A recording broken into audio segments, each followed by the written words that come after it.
And now Burkina Faso and Moscow have formalized their partnership. In Moscow, the two countries signed what they call an agreement on the foundations of relations. The framework replaces the previous cooperation structure between the two states. Both sides describe it as the beginning of a new strategic phase. Something big is changing in the heart of Africa.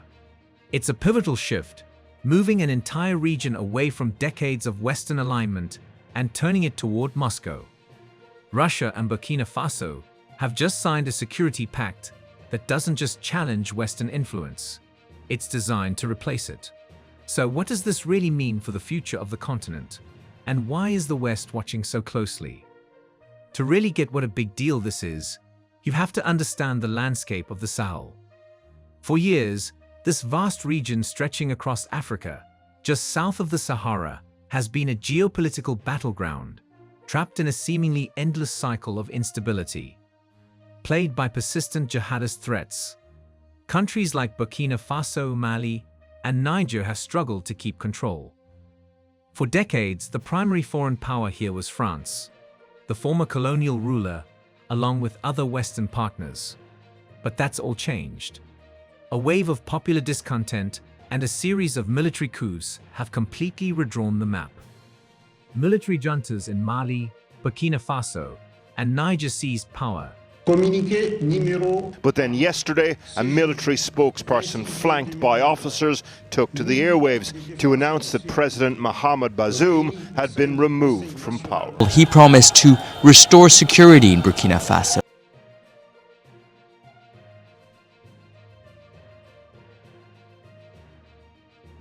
Citing the failure of Western-backed governments to stop the violence. One by one, they expelled French troops and other European forces, leaving a massive security vacuum. This created an opportunity, and Russia was ready to step in.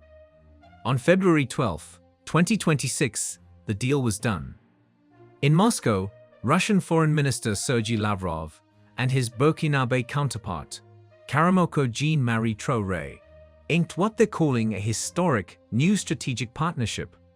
Уважаемый господин министр, дорогой Жан-Мари, коллеги, друзья, мы рады вас видеть в Москве. Monsieur le ministre, cher ami Jean-Marie, chers collègues, chers amis, nous sommes très contents de vous voir à Moscou.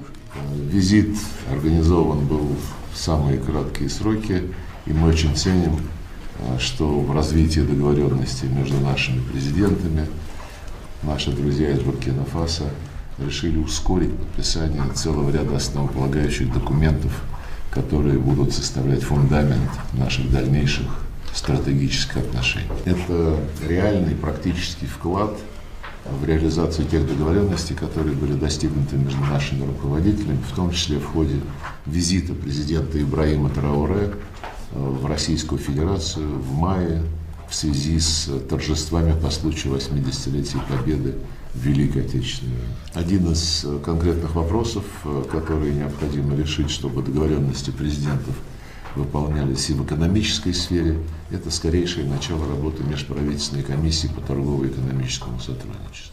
Et je pense que l'une des questions très concrètes et très pratiques et qu'il faut régler au plus vite pour donner un nouvel élan au développement de nos relations surtout économiques, c'est le lancement de la commission intergouvernementale sur les questions commerciales et économiques. С нашей стороны уже назначен сопредседатель, это министр энергетики Сергей Цивилев, и уверен, что в этом году мы сможем начать работу этого важного механизма. Ну и, конечно, сотрудничество в военной, военно-технической сфере, борьбе с терроризмом, прочими угрозами, которые сохраняются, к сожалению, в этой части африканского континента, остается тоже нашим важнейшим приоритетом. И то, как взаимодействуют военнослужащие двух наших государств, является действительно примером для многих других. Отмечу еще наше взаимодействие в Организации Объединенных Наций. Оно без преувеличения образцовое. Благодарим вас за поддержку российских инициатив,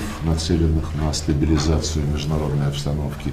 И особенно отмечаем вашу взвешенную, объективную, честную позицию по украинскому кризису. Последнее, что я хотел сказать на этой стадии нашей встречи, это необходимость в условиях развязанной Западом информационной войны против всех государств, которые продвигают самостоятельную, независимую, суверенную политику.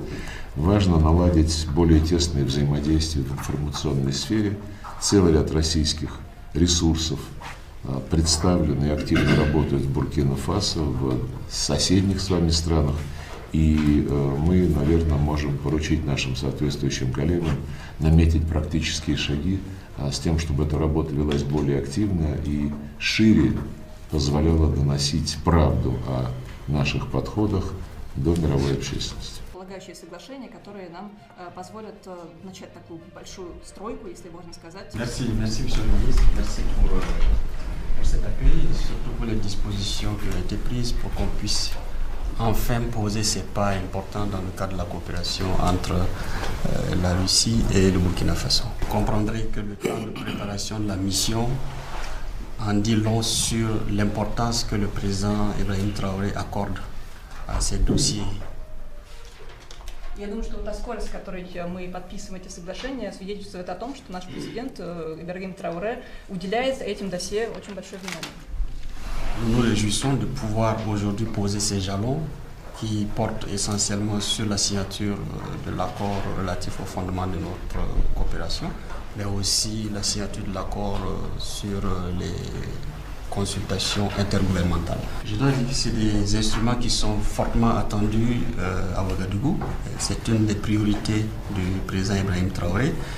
Et pour ce qui concerne l'accord intergouvernemental, au niveau de Ouaga, nous avons aussi désigné le ministre d'État, ministre de l'Agriculture, pour présider l'équipe du Burkina Faso. Donc je dirais qu'en procédant à leur signature aujourd'hui, on offre enfin la possibilité à ces deux entités de pouvoir travailler sur les grands chantiers qui nous réunissent dans le cadre de notre amitié et de notre coopération. Je voudrais aussi à mon tour saluer et féliciter le travail d'accompagnement de la Russie, non seulement au Burkina Faso, mais à l'Alliance des États du Sahel, parce que je sais que vous êtes l'un des pays qui officiellement a reconnu l'Alliance des États du Sahel en tant qu'entité.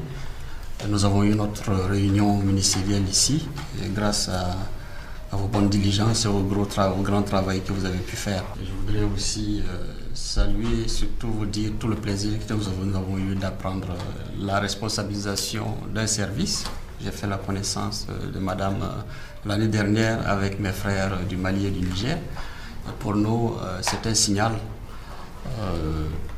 de la Russie concernant donc la consolidation de nos relations en tant qu'entité, l'Alliance des États du Sahel et la Russie, au-delà des relations spécifiques que vous avez avec chacun des pays. Enfin, je voudrais encore vous féliciter pour l'excellente coordination que vous arrivez à faire pour que nous puissions avancer sur nos dossiers spécifiques. Nous aurons à signer l'accord intergouvernemental, mais nous avons aussi des mémorandums à signer dans le cadre de la recherche, dans le cadre de la reconnaissance des diplômes.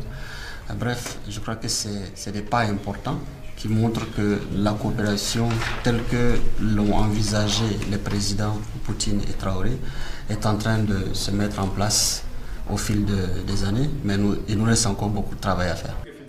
This isn't just a Mayan update. It replaces all previous frameworks and serves as a strategic roadmap for the future. It's built on three core pillars. First, and most importantly, is military cooperation. The fight against terrorism remains the top priority, and Russia has committed to providing technical assistance and military aid to Burkina Faso's forces. This move formalizes a relationship that will see Russia become the primary security partner for the region's new military governments. Second, the pact establishes a new intergovernmental commission to fast-track economic cooperation. Co-chaired by Russia's energy minister, the commission will focus on trade, energy, and access to valuable natural resources. While bilateral trade is modest right now, both nations see this as the foundation for significant growth. And third, the agreement includes extensive media collaboration. Both Moscow and Ouagadougou have decried what they call an information war waged by the West. This part of the pact aims to counter supposed disinformation by creating a closer partnership between Russian and Burkinabe media outlets, allowing them to coordinate their narratives. This agreement is far more than a simple bilateral deal. It's the cornerstone of a new pro-Russian bloc in the heart of Africa. Burkina Faso, alongside Mali and Niger, has formed the Alliance of Sahel States, or AES. This alliance, created as a mutual defense pact, has since evolved into a confederation aimed at political and economic integration, with Russia's explicit backing. For Russia, the benefits are clear. It gains a significant strategic foothold in Africa, undermines Western influence, and secures access to critical resources. For the military juntas in the Sahel, the partnership provides what some analysts call a regime survival package: unconditional military aid and the political backing needed to consolidate power, free from Western pressure over human rights or democratic standards. This deepening cooperation is already taking tangible form.